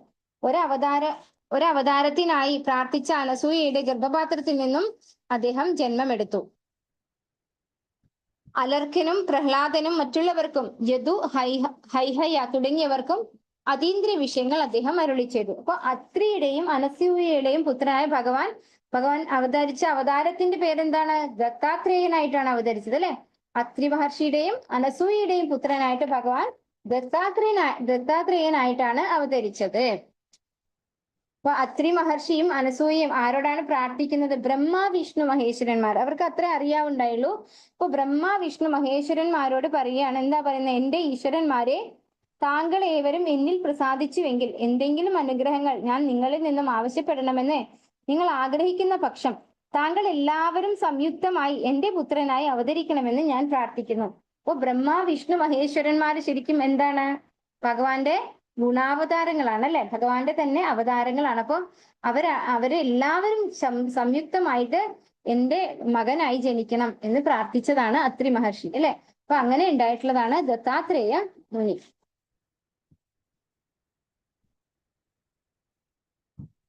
തതസപ്തമ ആകൂത്യാം രുചേര്യജ്ഞോഭ്യജായതാം സ്വയമാദ്യൈः സുരഗണൈः അർപ്പാൽ സ്വയംഭുവാന്തരം.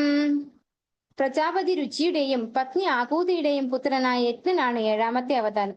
സ്വയംഭുവ മനുവിന്റെ പരിവർത്തന കാലഘട്ടം അദ്ദേഹത്തിന്റെ പുത്രനായ യമൻ തുടങ്ങിയ ദേവന്മാരുടെ സഹായത്തോടെ ഭരിച്ചിരുന്നത് അദ്ദേഹമാണ്. അപ്പോ ഏഴാമത്തെ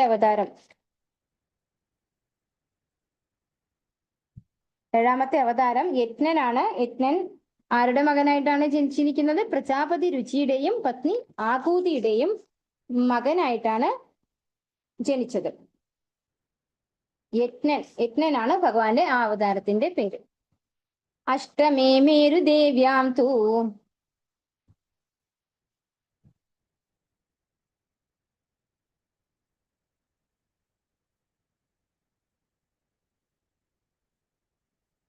അഷ്ടമേ മേരുദേവ്യാം തൂ നാഭേർനാഥ ഉരുക്രമഃ ദർശയൻ വർമ്മധീരാണാം സർവാശ്രമ നമസ്കൃതം.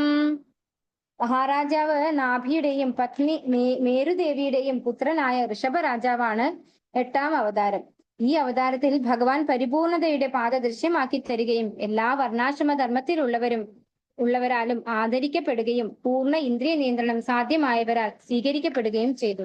അപ്പോൾ 8ാമത്തെ അവതാരം പറയുന്നത് ഋഷഭദേവനാണ്. ഋഷഭദേവന്റെ അവതാരത്തെ കുറിച്ച് നമ്മൾ 6ാമത്തെ സ്കന്ധത്തിലാണ് ഡീറ്റെയിൽഡ് ആയിട്ട് പഠിക്കുന്നത്. ഈ അധ്യായത്തിൽ അഗ്നീന്ദ്രന്റെ മൂത്തപുത്രനായ രാജാവ് നാഭിയുടെ കളങ്കമില്ലാത്ത സ്വഭാവത്തെ കുറിച്ച് വിവരിച്ചിരിക്കുന്നു. പുത്രന്മാരെ ആഗ്രഹിക്കുന്നതിനായി മഹാരാജാവ് നാഭി കഠിനമായ തപസ്സുകൾ അനുഷ്ഠിച്ചു. ഭാര്യയോടൊപ്പം നിരവധി യജ്ഞങ്ങൾ അനുഷ്ഠിക്കുകയും തന്റെ ഭക്തരോട് വളരെ ദയുള്ളവനായ പരമദിവ്യോത്തമ പുരുഷൻ മഹാരാജ നാഭിയുടെ തപസ്സുകളിൽ വളരെ സന്തുഷ്ടനായി. അദ്ദേഹം നേരിട്ട് തന്റെ ചതുർഭുജ രൂപത്തിൽ രാജാവിന്റെ മുമ്പാകെ പ്രത്യക്ഷപ്പെട്ടു. യജ്ഞങ്ങൾ അനുഷ്ഠിച്ചിരുന്ന പുരോഹിതന്മാർ അദ്ദേഹത്തിന് പ്രാർത്ഥനകൾ അർപ്പിക്കാൻ തുടങ്ങി. അവർ ഭഗവാനെ തുല്യനായ ഒരു മകനെ പ്രാർത്ഥിച്ചു. മഹാരാജാവ് നാഭിയുടെ ഭാര്യയായ മേരുദേവിയുടെ ഗർഭപാത്രത്തിൽ ജനിക്കാനും ഋഷഭദേവ രാജാവായി അവതാരമെടുക്കാനും ഭഗവാൻ വിഷ്ണു സമ്മതിച്ചു. ശ്രീമദ് ഭാഗവതം സ്കന്ധം 5 അധ്യായം 3. അപ്പൊ ഈ ഒരു അധ്യായത്തിലാണ് പറയുന്നത് ഋഷഭദേവന്റെ അവതാരത്തെ കുറിച്ച്. ഭഗവാൻ ഋഷഭദേവൻ ഇന്ദ്രരാജാവിനാൽ വിനയം ഉളവാക്കുന്നു. അത് ഇവിടെയുള്ള പിക്ചറാണ് പറയുന്നത്. 100 പുത്രന്മാരെ, 81 ബ്രാഹ്മണന്മാർ, 9 പരമഹംസന്മാർ, നവയോഗേന്ദ്രർ, 10 ക്ഷത്രിയന്മാർ ഭഗവാൻ ഋഷഭദേവൻ പഠിപ്പിച്ചു. അപ്പോ ഭഗവാൻ ഋഷഭദേവന് 100 പുത്രന്മാരുണ്ടായിരുന്നു. അതിൽ 81 പേര് ബ്രാഹ്മണരാണ്, 9 പേര് പരമഹംസരാണ്, 10 പേര് ക്ഷത്രിയരുമാണ്. അങ്ങനെയാണ് 100 പുത്രന്മാർ എന്ന് പറയുന്നത്. അതേപോലെ ഋഷഭദേവന്റെ ഒരു പുത്രനാണ് നമ്മൾ എല്ലാവരും ഫെമിലിയർ ആയിട്ട് കേട്ടിട്ടുണ്ടാവും, ഭരത മഹാരാജാവ് എന്നല്ലേ. ഭരത മഹാരാജാവ് ഋഷഭദേവന്റെ പുത്രനാണ്. ഭക്തനായിട്ട് നമ്മൾ ഭഗവത്ഗീത ക്ലാസ്സിലൊക്കെ ഭരത മഹാരാജാവിന്റെ കഥ പറയാറില്ലേ. അപ്പൊ ആ ഭരത മഹാരാജാവ് ഋഷഭദേവന്റെ പുത്രനാണ്. ഋഷഭദേവൻ ഒരുപാട് ഉപദേശങ്ങളൊക്കെ കൊടുക്കുന്നുണ്ട് തന്റെ മക്കൾക്ക്. അതുപോലെ ഒരു കാര്യം നമ്മൾ പർപ്പോട്ടിലുള്ളതാണ്, ധീരൻ എന്ന് പറയുന്നുണ്ട്. എന്താ ഇവിടെ പറയുന്നത്? ഭൗതിക ആസ്വാദന സംയമനം പരിശീലിച്ച ഒരാളെ ധീരൻ അഥവാ ഇന്ദ്രിയങ്ങളാൽ പ്രക്ഷുബ്ധനാകാത്തവൻ എന്ന് വിശേഷിപ്പിക്കുന്നു. ധീരന്മാർക്ക് മാത്രമേ സന്യാസം സ്വീകരിക്കാനാവൂ എന്ന് മാത്രമല്ല, അവർ ക്രമേണ സമൂഹത്തിലെ സർവരാലും പൂജിക്കപ്പെടുന്ന പരമഹംസ പദവിയിലേക്ക് ഉയരുകയും ചെയ്യുന്നു. അപ്പോ ഒരാള് സന്യാസം സ്വീകരിക്കണമെങ്കിൽ ആ വ്യക്തി ധീരൻ ആയിരിക്കണം. ഇവിടെ പറയുന്ന ധീരൻ എന്താ പറയുന്നത്? ആർക്കാണോ ഇന്ദ്രിയങ്ങളെ നിയന്ത്രിക്കാൻ കഴിയുന്നത് അയാളെയാണ് ധീരൻ എന്ന് പറയുന്നത്. അങ്ങനെയുള്ള ഒരാൾക്ക് മാത്രമേ സന്യാസം സ്വീകരിക്കാനും അവിടുന്ന് അങ്ങോട്ട് പരമഹംസ പദവിയിലേക്ക് വരെ എത്താനും സാധിക്കുകയുള്ളൂ എന്ന് ഋഷഭരാജാവ് പ്രചരിപ്പിക്കുന്നുണ്ട്. പിന്നെ അവസാന ഘട്ടം, ഋഷഭരാജാവിന്റെ അവസാന ഘട്ടം എന്ന് പറയുന്നത്, അദ്ദേഹം എല്ലാം ഉപേക്ഷിച്ച്, രാജ്യവും മക്കളും ഭാര്യ എല്ലാം ഉപേക്ഷിച്ച് കാട്ടിൽ പോയി ആരും കാണാത്തടത്താണ് പാർക്കുന്നത്. അദ്ദേഹം മലമൂത്ര വിസർജനമൊക്കെ കിടന്നോടത്ത് തന്നെ ചെയ്ത് അതിൽ വീണ് ഉരുണ്ട്. അപ്പൊ ഋഷഭദേവൻ എന്ന് പറഞ്ഞു കഴിഞ്ഞാൽ ആരാണ്? ഭഗവാന്റെ തന്നെ അവതാരമാണ് അല്ലെ. അപ്പൊ ഭഗവാന്റെ മലമൂത്ര വിസർജനത്തിന് പോലും എത്രയോ കിലോമീറ്ററുകളോളം അതിന്റെ സുഗന്ധം പരക്കുന്നു എന്നാണ് പറയുന്നത്. അപ്പോൾ നമ്മൾ ഒരിക്കലും നമ്മുടേതുമായിട്ട് ഭഗവാനെ കമ്പയർ ചെയ്യാൻ പാടില്ല. ഭഗവാന്റെ അവതാരങ്ങളൊക്കെ ഭഗവാന്റെ അവതാരങ്ങൾ ആയി തന്നെ നമ്മൾ കണക്കാക്കണം. ഒരു ശ്ലോകം കൂടെ എടുത്തിട്ട് ഇന്ന് നിർത്താം ക്ലാസ്. ഋഷിഭിര്യാചിതോ ഭേജേ നവമം പാർത്ഥിവം ബഭുഃ ദുഗ്ധോ മാമോഷധീ വിപ്രാഹ തേനായം സ ഉഷത്തമഃ. വർത്തനം ഭാവാർത്ഥം എസി ഭക്തി വേദാന്ത സ്വാമി പ്രഭുപാദ് കി ജയ്. അല്ലയോ ബ്രാഹ്മണ ശ്രേഷ്ഠരെ, സന്യാസിമാരുടെ പ്രാർത്ഥനയാൽ 9ാമത്തെ അവതാരത്തിൽ ഭൂമിയെ സംസ്കരിച്ച് നിരവധി ഉത്പന്നങ്ങൾ വിളവ് ചെയ്യിച്ച ഭഗവാൻ ഒരു രാജാവിന്റെ പൃഥു ശരീരം സ്വീകരിച്ചു. അക്കാരണത്താൽ ഭൂമി മനോഹരവും ആകർഷകവുമായി തീർന്നു. അപ്പോ 9ാമത്തെ അവതാരം അത് പൃഥു മഹാരാജാവിന്റെ അവതാരമാണ്. പൃഥു മഹാരാജാവിന്റെ കഥയും പലർക്കും അറിയുമായിരിക്കും. എന്നാലും ചെറുതായിട്ട് പറയാം. വേനൻ രാജാവിന്റെ, അതായത് തീരെ അധമ പ്രവൃത്തി മാത്രം ചെയ്ത ആളായിരുന്നു വേനൻ രാജാവ്.